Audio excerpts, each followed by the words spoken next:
Good evening everyone. আজি মই তোমালোকৰ লগত DLEDৰ যোৱাকালি যিটো পৰীক্ষা হৈ গ'ল তো তাৰে মেথছ পৰ্চনখিনি ডিছকাছ কৰিবলৈ ওলাইছোঁ। তো মেথছৰ ক'বলৈ গ'লে ইজিয়ে আছিলে প্ৰায়খিনি কুৱেশ্যন। যিসকলে মোৰ ভিডিঅ'কেইটা চাই গৈছিলে আগৰ, তো সেইকেইটাৰ পৰা ভালেখিনি কুৱেশ্যন ইনডাইৰেক্টলি আহিছে, নট ডাইৰেক্টলি আহিছে, বাট ইনডাইৰেক্টলি মানে এপ্লিকেবল হৈছে তাৰ। ঠিক আছে, তো আমি কুৱেশ্যনৰ মাজলৈকে যাম। তো ফাৰ্ষ্ট কুৱেশ্যনটো আছিলে এইটো। এই কুৱেশ্যনটো কি কৈছে চোৱা, এই কুৱেশ্যনটো কৈছিলে যে the area of A rectangle হুজ লেন্থ এণ্ড ব্ৰেথ, মানে এটা আয়ত ক্ষেত্ৰ দিয়া আছে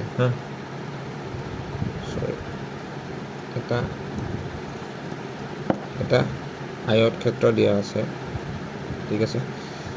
যাৰ এৰিয়াটো কি বুলি কৈছে, যাৰ এৰিয়া মানে কালিটো কাৰ লগত সমান, area of a circle, area of a চাৰ্কেলৰ লগত সমান, ঠিক আছে। তাৰপিছত সুধিছে যে what is the circumference of the circle, মানে এই বৃত্তটো যোনটো আছে এই বৃত্তটোৰ পৰিসীমা কিমান হ'ব, মানে পেৰিমিটাৰ কিমান হ'ব বা চাৰ্কামফাৰেঞ্চ, ঠিক আছে। তো এৰিয়া অফ এ ৰেক্টেংগুল আমি কি জানিছিলোঁ, লেন্থ ইনটু ব্ৰেথ, মানে কি আছিলে লেন্থ ইনটু ব্ৰেথ, ঠিক আছে, বুজি পালোঁ। তাৰপিছত এৰিয়া অফ এ চাৰ্কুল কি, পাই আৰ স্কুৱেৰ, আৰু ইয়াতে দি দিছে যে পাইৰ ভেলুটো হৈছে 22/7, ঠিক আছে। পাইৰ ভেলুটো হৈছে 22/7।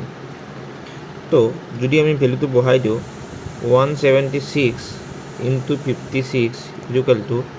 22/7 আৰ স্কুৱেৰ, ঠিক আছে। 176, ঠিক আছে।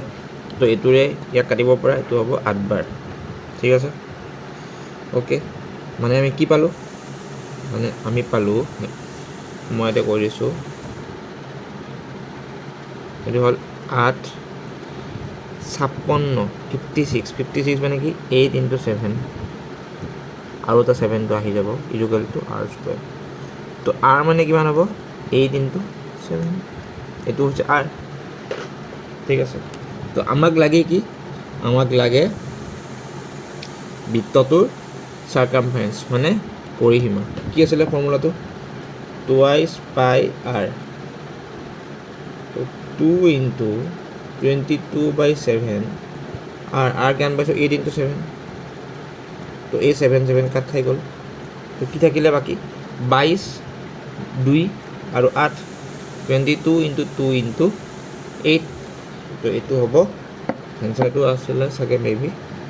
352, ঠিক আছিলে। ইয়াত দুটা কনচেপ্ট সোমাই আছিলে যে এই যোনটো আয়ত আছিলে সেই আয়তটোৰ এৰিয়াটো বৃত্তটোৰ এৰিয়াৰ লগত সমান বুলি কৈছিলে, আৰু সেই সমানৰ পৰা আমি ওলালোঁ তাৰ ব্যাসাৰ্ধ, মানে তোমাৰ ৰেডিয়াছ। এই ৰেডিয়াছ ওলোৱাৰ পিছত আমি যোনটো বৃত্তৰ পৰিসীমাৰ ফৰ্মুলা আছে 2 পাই আৰ, সেই পৰিসীমাৰ ফৰ্মুলাত আমি আৰৰ ভেলুটো পুট কৰি দিলোঁ, আমি এনচাৰ পাই গ'লোঁ 352। Easy, okay. আজি অকণমান এই ফণ্ট চাইজটো চেঞ্জ হৈছে, মানে মই মানে বেলেগ লেপটপত কৰি আছিলোঁ, তো এইটো কাৰণে ফণ্ট চাইজটো অকণমান প্ৰব্লেম যেন লাগিছে, ঠিক আছে, বাট মানে বুজি পোৱা গৈছেনে চবে, অ'কে। আমি নেক্সট কুৱেশ্যনটো ফালে আগবাঢ়িম। নেক্সট কুৱেশ্যনটোতো কি কুৱেশ্যন আছিলে গম পাইছেনে, মানে এই কুৱেশ্যনবিলাক হৈছে তোমাৰ মেমৰি বেছ, মানে যিহেতু DLEDৰ কুৱেশ্যন পেপাৰ আনিব নিদিয়ে, এইবিলাক কুৱেশ্যন হৈছে মেমৰি বেছ কুৱেশ্যন। চোৱা, এইটো মষ্ট প্ৰবেবলি দিছিলে যে কোনটো শুদ্ধ আমি সেইটো ফাইন কৰিব লাগে। বিনিতাৰ ছাপ'জ কিবা এটা দিয়া আছে, ঈশান দিয়া আছে, আব্দুল, মিনা, ছাপ'জ ইয়াৰ কোনটো শুদ্ধ, ছাপ'জ মই এটা দেখাই দিছোঁ, ছাপ'জ বিনিতাটো দেখাই দিছোঁ। বিনিতা কি আছে 4 ইনটু 1 প্লাছ 8 ডিভাইডেড বাই 2 মানে 8 হয় নে নহয় আমি চাব লাগে কি আছিলে নিয়মটো কি আছিলে আমি সদায় এনেকুৱা সিম্পলিফিকেশনত ইউজ কৰিব লাগে কি বদমাছ মানে কি bracket of division multiplication addition আৰু সাবট্ৰেকশ্যন এতিয়া বি আৰু অ'টো ইয়াৰ কাম নাই যিহেতু ইয়াতে ব্ৰেকেটো নাই আৰু অফো দিয়া নাই তো আমাৰ লাগিব কি ডিভিজন তো ডিভিজনৰ কামটো চালোঁ 4 হ'ল তাৰপিছত এইটো চালোঁ 4 হ'ল তো 4 + 4 8 এইটো এনচাৰ ওলাই আছে 8 যদি এইটো কৰি চাওঁ কিমান হয় 6 + 2 - 1 এইটো কিমান 6 2 8 8 - 1 7 এইটো কিমান দিয়া আছে 4 এইটো নহয় এইটো চাওঁ এইটো কিমান হ'ব এইটো হ'ব 9 + 3 × 2 - 2 তো এইটো হ'ব 6 - 2 তো 9 6 15 পৰা 2 গেলি কিমান থাকে 13 এইটো নহয় তো কোনটো হ'ব অপশ্যন এইটোৱে কাৰেক্ট হ'ব য'ত বিনিতা থাকিব মানে অপশ্যন এইটো কাৰেক্ট হ'ব এইটো কি নিয়ম আছিলে এইটো চাব লাগিছিলে অকল বদমাছ নিয়মটো এপ্লিকেবল কৰি কোনটো কাৰেক্ট হয় নে নহয় ঠিক আছিলে ওকে এইটো এটা দিছিলে এইটো এটা কি হয় মেনচুৰেশ্যনৰ কুৱেশ্যন কি কৈছে যে volume of A cube is this okay ঠিক আছে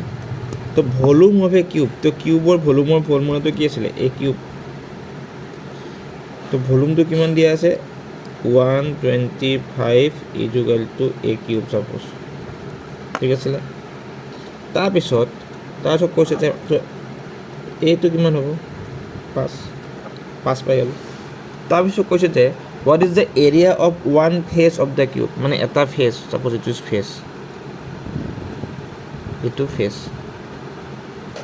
ঠিক আছে তো কিউবৰ যেতিয়া এটা ফেচ ল'বা এটা ফেচ হ'লে কি মানে কিহৰ নিচিনা হ'ব বৰ্গৰ নিচিনা হ'ব তো বৰ্গ হ'লে কিমান হ'ব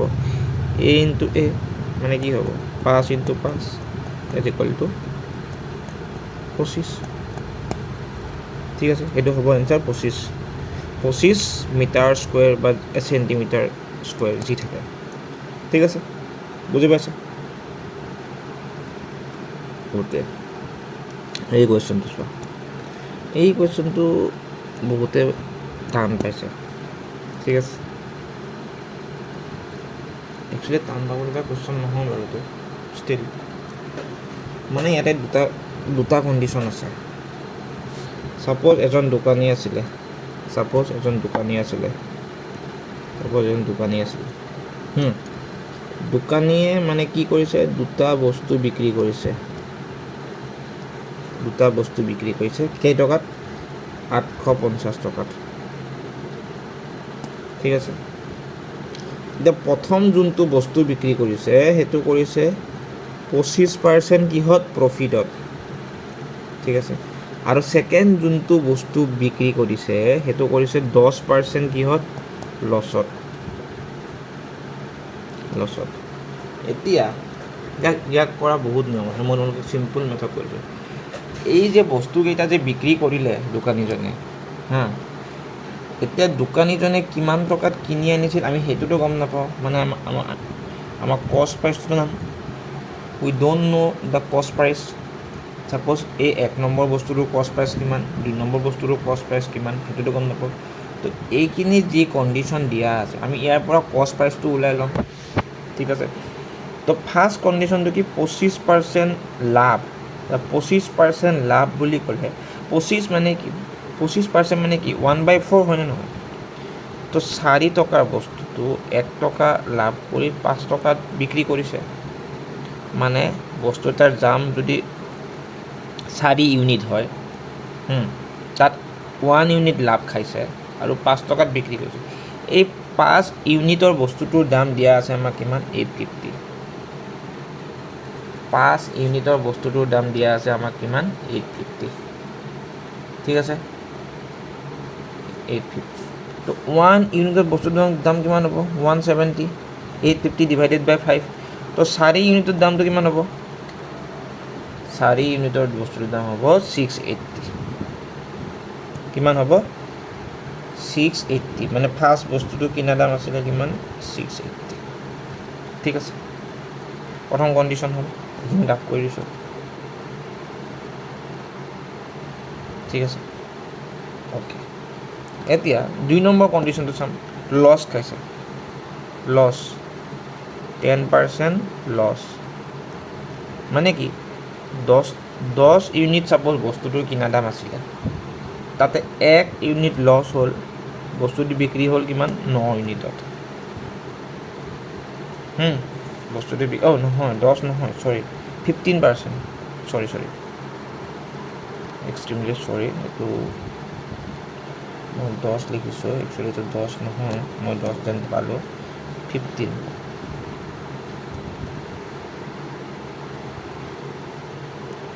15% এতিয়া 15% মানে কি 15/100 5ৰে কাটিলে 5 3 গুণ 15 20 মানে কি 20 ইউনিট বস্তুটো কিনা দাম আছিলে ছাপ'জ 3 ইউনিট লছ খালে 17 টকাত বিক্ৰী কৰিলে আল্টিমেটলি মানে 17 ইউনিটত ঠিক আছে বুজি পালা তো এই 17 ইউনিট বস্তুটোৰ দাম কিমান আছিলে 850 তো 1 ইউনিটৰ দামটো কিমান হ'ব 50 যদি 1 ইউনিটৰ দামটো 50 হয় 20 ইউনিটৰ দামটো কিমান হ'ব 1000 50 ইনটু 20 তো মানে সেকেন্ড বস্তুটোৰ কিনা দাম পাই গ'লো আমি কিমান সেকেন্ড বস্তুটোৰ কিনা দাম পাই গ'লো কিমান আমি 1000 টকা ঠিক আছে হ'ল তো দুইটা বস্তুৰ কিনা দাম পাই গ'লো বিক্ৰী মূল্য দিয়া আছে তো আমাক কিমান তো টোটেল সিপি কিমান হ'ব ফাৰ্ষ্টটো কিমান 680 দ্বিতীয়টো কিমান 1000 কিমান হ'ল দুইটা যোগ কৰিলে 1000 প্লাস 680 যদি কৰা তো হ'ব 680 and total SP কিমান 850 কি দুবাৰ 1700 তো কিমান লাভ হ'ল লাভটো কেনেকৈ ওলায় প্ৰফিটটো সেলিং প্ৰাইচ মাইনাছ কষ্ট প্ৰাইচ 1700 পৰা যদি 1680 যায় কিমান হ'ব 20 টকা মানে কিমান হ'ব ইয়াৰ এনসাৰ 20 টকা বুজি পাইছো সিম্পল একদম সিম্পল কষ্ট প্ৰাইচ তো ওপৰত জাস্ট মানে সেই কনসেপ্টটো জানিব লাগিব মানে এই যোনটো অংক আছে এই অংকটোত এটা সোমাই থকা নাই মানে দুটা সোমাই আছে এনে এটা থাকে সাধাৰণতে মানে ইয়াতে দুটা সোমাই দিছে সেইটোৱে কথা আৰু বাকী একে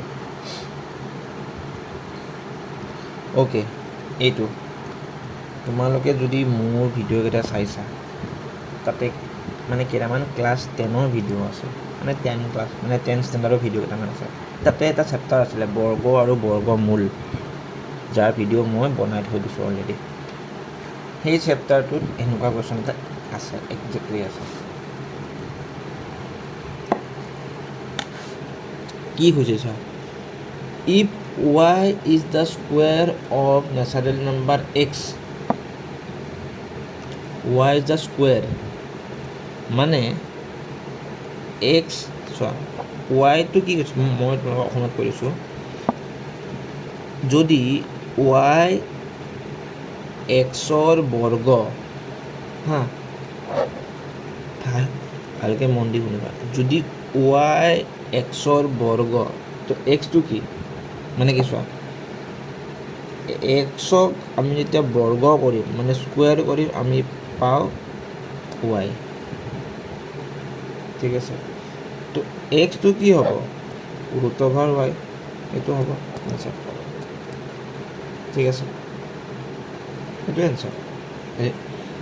এতিয়া অপশ্যনত কি আছিলে আই ডোন্ট নো বাট এইটো আনসাৰ ঠিক আছে বুজি পাইছা ওকে এইটো এটা কনসেপ্ট সোমাই আছে এইটো বস্তুটো মই বুজাই থৈ দিছোঁ এইটো হৈছে কি জানে প্ৰাইম ফেক্টৰাইজেশ্যন মৌলিক মানে উৎপাদক উৎপাদকত বিস্তাৰ কৰা মানে মৌলিক উৎপাদকত বিস্তাৰ কৰাটো মানে চোৱা এইটো কথাটো কি ছাপ'জ 10800 এইটো যেতিয়া আমি ভাঙিম মানে মৌলিক উৎপাদকত ভাঙিম আমি ছাপ'জ ভাঙিলোঁ P square into Q cube into R4 মানে ইয়াত কেইটামান মৌলিক ৰাশি পাম আমাক সেই ৰাশিকেইটা ফাইন কৰি ইয়াত ভেলুটো ওলাব দিছে এতিয়া 10800 আমি যদি ইয়াক ভাঙোঁ এইটো এনেকুৱা হ'বনে ইমান 100 108 ইনটু 100 এতিয়া 108ক যদি আমি হৰণ কৰি চাওঁ কি পাম কোৱাচোন 108 2ৰে কাটা 5 বাৰ 4 বাৰ ঠিক আছে 2ৰে আকৌ 2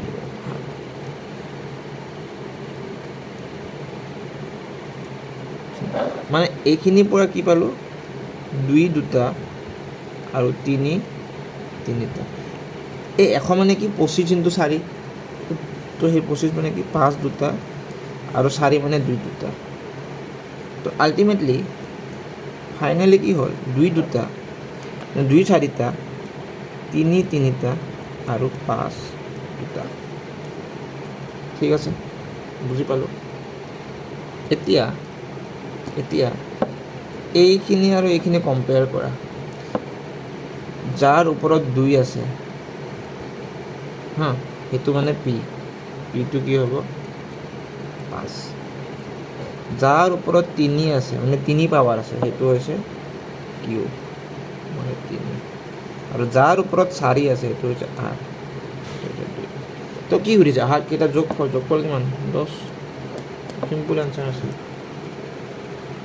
একদম চিম্পল জাষ্ট তোমালোকে মৌলিক উৎপাদকত ভাঙিব জানিব লাগিব ঠিক আছে বুজি পাইছো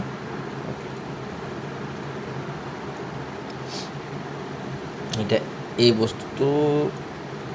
মই নাই পোৱা এইটো মই মানে পঢ়োৱা নাছিলোঁ ছাপ্লিমেণ্টাৰী এংগুলৰ কথা মই পঢ়োৱা নাই এতিয়া ছাপ্লিমেণ্টাৰী এংগুল মানে কি জানানে যেতিয়া ছাপ'জ এইটো এটা এংগুল আছে যেতিয়া ছাপ'জ দুটা কোণৰ যোগফল যেতিয়া ছাপ'জ দুটা কোণৰ যোগফল 180 হয় মানে x plus y equal to suppose 180 হয় তেতিয়া তাক কয় ছাপ্লিমেণ্টাৰী এংগেল সম্পূৰক কোণ কি কৈছে যে difference between the larger and the smaller মানে চোৱা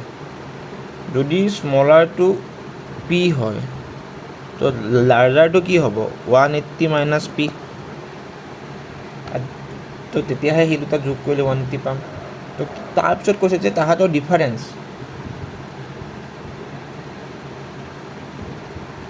তো তাহাঁতৰ ডিফাৰেঞ্চটো কিমান p তো লাৰ্জাৰটোৰ পৰা যেতিয়া আমি স্মলাৰটো মাইনাছ কৰি দিম আমি ডিফাৰেঞ্চটো পাম কিমান 20 তো এইটো কিমান হ'ব 180 minus twice p equal to 20 তো টুৱাইচ p মাইনাছত যাব তো হ'ব 160 তো পিটো হ'ল 80 এতিয়া পিটো যদি 100 হয় মানে পিটো 100 মানে পিটো 80 তো পিটো 80 হ'লে এইটো কিমান হ'ব 100 তো আমাক কি সুধিছিল what is the value of P কিমান 80 বুজি পালা জাষ্ট এই কনচেপ্টটো জানিব লাগিছিলে যে যেতিয়া ছাপ্লিমেণ্টাৰী এংগুল হয় দুটা কোণৰ যোগফল হয় 180 ডিগ্ৰী ঠিক আছে বুজি পাইছা এইটোতো একদম চিম্পল কুৱেশ্যন প্ৰাইম ফেক্টৰাইজেশ্যন কৰিয়ে দিয়া আছে জাষ্ট সুধিছে LCM লসাগু কিমান এইটো কিমান আছে 2 4টা আছে 3 এটা আছে আৰু 5 বিটো কি দিয়া আছে 2 দুটা আছে 3 দুটা আছে 5 দুটা আছে LCM ওলায় LCM কেনেকৈ ওলায় যিটো কমন আছে তাৰ যিটো ডাঙৰ সংখ্যা মানে 2 to the power 4 ইনটু ইয়াৰেও 3 স্কোয়াৰ ইয়াৰে 5 স্কোয়াৰ জাস্ট এনে মাল্টিপ্লাই কৰা এনসাৰটো পাই যাবা ঠিক আছে বুজি পাইছা এইটো এনসাৰটো কৰিব লাগিব নি কিমান হ'ব তো এনসাৰটো হ'ব কিমান হ'ব জানা 2 4টা মানে হৈছে 16 ইনটু 9 25 3600 এইটো হ'ব এনসাৰ ঠিক আছে নেক্সট কুৱেশ্যনটো চোৱা এইটো জাষ্ট যোগ কৰিব দিছিলে এইটো হ'ব 7 এইটো হ'ব 0.1 এইটো মানে তলত দুটা শূন্য আছে ন তো দুটা শূন্যৰ আগত ইয়াতে কেইটা আছে 4টা শূন্য এইটো এতিয়া জাষ্ট এনে যোগ কৰিলে হ'ল 7 কেইটা 0 আছে লাষ্টৰ ফালে 4টা next to 1 next to 0 7 next to 0 0 7 1 তা যোগ কৰিলে হ'ল 1 7 7 1.7 তো 7.1771 this is the answer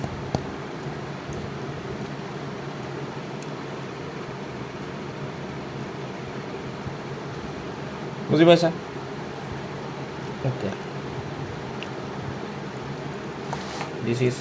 another a important question an easy question কি দিয়া আছে চোৱা x ৰ ভ্যালু দিয়া আছে 1/9 আৰু y ৰ ভ্যালু দিয়া আছে -3/4 আমাক কি লাগে 81x² plus 16y minus 72xy ঠিক আছে তো 81x² মানে এটো 81 হল প্লাস 16y মানে কিমান আছিল -3/4 ঠিক আছে মাইনাস 72x মানে কিমান আছিল 9 এটো মাইনাস যায় এটো প্লাস হ'ব আলটিমেটলি এটো 3/4 এটো কাট খাই গল এটো 4 বাৰ তো এটো হল 1 প্লাস এটো হ'ব -12 এটো হ'ব কি -12 এটো 8 9 গুণ 72 এটো কাটিলে দুবাৰ তো হল এটো +6 কিমান হ'ব 7 হ'ব 7 -12 তো -5 is the answer -5 answer just value কেটা পুট কৰিব লাগে আৰু তোমালোকে আনসাৰ পাই যাবা ঠিক আছে এটা ইজি কোৱেশ্চন যে দুটা সংখ্যা ৰেশিও দিয়া আছে 3 আৰু 3:5 যে এতিয়া 12 টো দুফালে এড কৰিছে তো এটো ৰেশিও হৈ গৈছে তাহাতৰ সামটো কিমান চোৱা 3x and 5x 12 টো এড কৰি দিছে দুইফালে দিছে তাৰপৰ কিমান হৈছে 5:7 এটা জাস্ট বজ্ৰকৰণ কৰি দিয়া 3 গুণ 21x plus 84 equal to 25x ঠিক আছে এটো কিমান হ'ব ইপিনে গলে -4x ঠিক আছে 84 ৰ পৰা যেতিয়া 60 যাব 84 ৰ পৰা যেতিয়া 60 যাব তেতিয়া হ'ব -24 তো x ৰ ভ্যালু কিমান হ'ব 6 হলে এই ফাৰ্স্ট ৰাখিটো কিমান হ'ব 18 3x আছিল ন আৰু এটো হ'ব 30 18 প্লাস 30 দুটা যোগ কৰিব লাগে কিমান হ'ব 48 সাম উঠিছে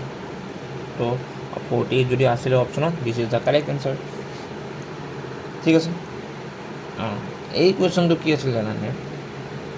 মই কোৱেশ্চনটো লিখা নহল তো কোৱেশ্চনটো কৈছিলে যে সাপোজ এই ৰাখিটো ইয়াৰে মানে চিনটো ইন্টাৰচেঞ্জ কৰিব লাগে মানে হলনি কৰিব লাগে হলনি কৰি আমি 8 পাও নে নাপাও মানে 8 পাম কিন্তু সুধিছে যে কোন দুডাল চিন হলনি কৰিলে আমি 8 পাম কোন দুডাল চিন হলনি কৰিলে আমি 8 পাম এটা চোৱা ভালকে মন কৰিব এটো অপচনত থ্ৰুদি কৰিব পাৰি এইটো আছে তুমি যদি চোৱা 4 আৰু 2 হা চাবা দে এই যোনডাল হৰণ চিন আছে মানে ডিভাইড আছে ডিভাইডডাল যদি ইয়াত লৈ যাওঁ মানে 4ৰে মানে 8টোক 4ৰে কমপ্লিটলি ডিভাইড গুচি যাব ইয়াৰ বাহিৰে যদি বাকীকেইটাও নিওঁ কমপ্লিটলি ডিভাইড নহয় তো আমি অপশ্যন পাই গ'লোঁ কি হ'ব এই হৰণডাল ইয়াতে নিব আৰু এই যোনডাল বিয়োগ চিন আছে ইয়াতে আনিব লাগিব তো কি হ'ব আল্টিমেটলি এইটো হ'ব মানে এনেকুৱা কুৱেশ্যনবিলাকত সদায় ডিভাইড চিনডাল চাবা এনেকৈ মানে চেঞ্জ কৰিবা যাতে ডিভাইড চিনডালেৰে কমপ্লিটলি সেই সংখ্যাটোক মানে ডিভাইড কৰিব পাৰিছে যদি এতিয়া মই এই হৰণডাল যদি ইয়াত লৈ যাওঁ সেইটো কি হ'ব 4/5 যোনটো কমপ্লিটলি ডিভাইড নহয়ে বা যদি ইয়াতো লৈ যাওঁ সেইটো কি হ'ব 5/2 তো সেইটোও কমপ্লিটলি ডিভাইড নহয় তো ইয়াৰ বাহিৰে বেলেগ অপশ্যন নাই এইটো কিমান হ'ব 16 - 2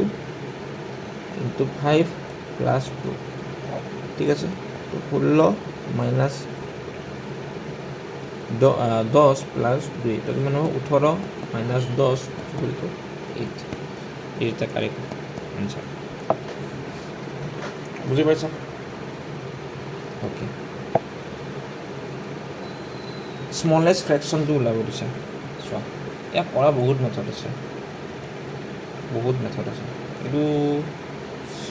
এটা মিষ্টেক নোৱাৰে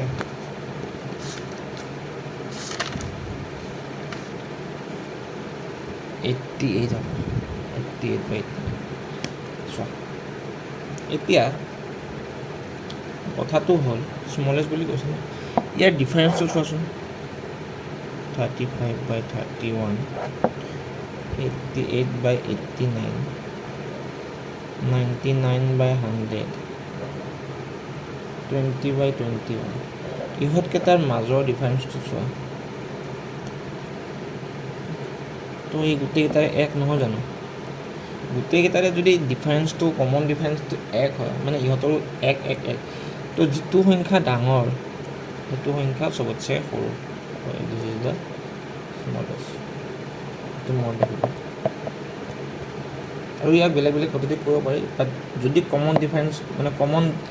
ডিফাৰেঞ্চটো চবৰে কমন হয় তো তেতিয়াহ'লে এইটো মেথড ইউজ কৰিব পাৰা ঠিক আছে তো আই থিংক তোমালোকে যিখিনি মেথছৰ পৰ্চন আছিলে সেইখিনি গোটেইখিনি চল্ভ কৰিব পাৰিছা ইমান তাত টান কুৱেশ্যন অহা নাছিলে ইজিয়ে আহিছিলে প্ৰায়খিনি যদি তোমালোকে ভালকৈ পঢ়িছা আৰু সেই আগৰ ভিডিঅ'বিলাক চাইছা তো বহুত হেল্পফুল হৈছে তোমালোকৰ কাৰণে তো আমি এতিয়া নেক্সট এক্সাম টাৰ্গেট কৰিম DSS ঠিক আছে PNRD আৰু ADRE আৰু আসাম পুলিচ এইকেইটা টাৰ্গেট কৰি আমি PYQ ডিছকাছ কৰিম কাৰণ কনচেপ্ট অলৰেডি ইউটিউবত মোৰ আছে তো কেইটামান কনচেপ্ট বাকী আছিলে সেইকেইটা মই বুজাই দিম বাকীখিনি কনচেপ্ট পূৰা ক্লিয়াৰ কৰোৱা আছে ঠিক আছে অ'কে তো আমি এইখিনি জলদি আৰম্ভ কৰিম অ'কে তো আজিলৈ ইমানেই আমি নেক্সট ক্লাছত আকৌ লগ পাম এটা নতুন ছেশ্যনৰ সৈতে থেংক ইউ